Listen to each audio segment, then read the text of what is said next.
নমস্কার, আরও একটা গুরুত্বপূর্ণ আপডেট নিয়ে চললাম। খুব গুরুত্বপূর্ণ ভিডিও। চ্যানেলে ফার্স্ট টাইম দেখলে চ্যানেলটাকে সাবস্ক্রাইব করে বেল আইকনটা টিপে রাখুন। যুবসাথীর দ্বিতীয় কিস্তির টাকা দেওয়া শুরু, এপ্রিল মাসের টাকা দেওয়া শুরু।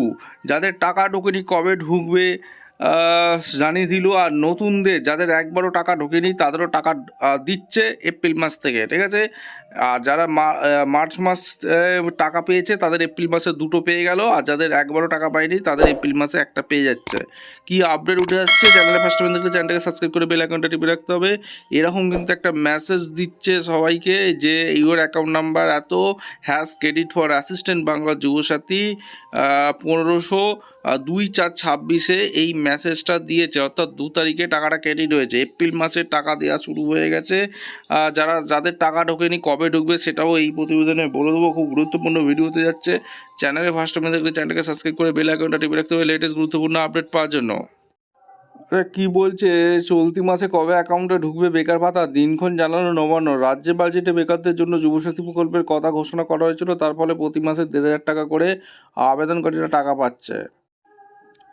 মার্চ মাস থেকেই যুবসাথী প্রকল্পে টাকা পেতে শুরু করেছেন উপভোক্তারা। এবার দ্বিতীয় মাসের টাকাও 10 এপ্রিলের থেকে দেওয়া চালু হবে। অর্থাৎ দ্বিতীয় মাসের যে কিস্তি সেটা 1 তারিখ থেকে 2 তারিখ থেকে দেওয়া চালু হয়ে গেছে। 10 তারিখের মধ্যে সবার ব্যাংকে টাকা চলে যাবে।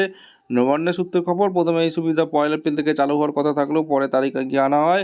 উপভোক্তা সরাসরি ব্যাঙ্ক অ্যাকাউন্টে সেই টাকা পেতে শুরু করেন 7 মাস থেকে প্রথম পর্যায়ের পর। এবার চলতি মাসেই এই টাকা ডাইরেক্ট বেনিফিশিয়ারি ট্রান্সফার হবে ব্যাঙ্ক অ্যাকাউন্টে। রাজ্যে বাজেট বেকারদের জন্য যুবসাথী প্রকল্পের কথা ঘোষণা করা হয়েছিল। তার ফলে প্রতি মাসে 1,500 টাকা করে আবেদনকারী টাকা পাচ্ছেন। সরাসরি আবেদনকারী অ্যাকাউন্টে ঢুকছে টাকা। তবে যুবসাথীতে আবেদনের ক্ষেত্রে বেশ কয়েকটি শর্ত বেঁধে দিয়েছিল রাজ্য সরকার। 21 থেকে 40 বছর বয়সীরা আবেদন করতে পারবেন।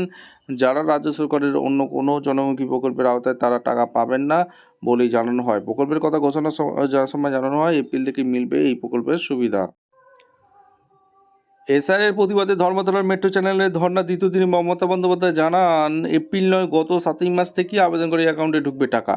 প্রাথমিকভাবে আগামী 5 বছর প্রতি মাসে এই টাকা পাবেন আবেদনকারীরা। তারপর যদি কেউ বেকার থাকেন সেক্ষেত্রে রিভিউ করে সিদ্ধান্ত নেওয়া হবে। মুখ্যমন্ত্রী নির্দেশের পর সিংহভাগ আবেদনকারী অ্যাকাউন্টে ঢুকে গিয়েছে। যুবসাথী টাকা পেয়ে যারা যথেষ্ট খুশি। তবে কারো এখনও অভিযোগ মেসেজ পেলেও অ্যাকাউন্টে ঢোকেনি ভাতা।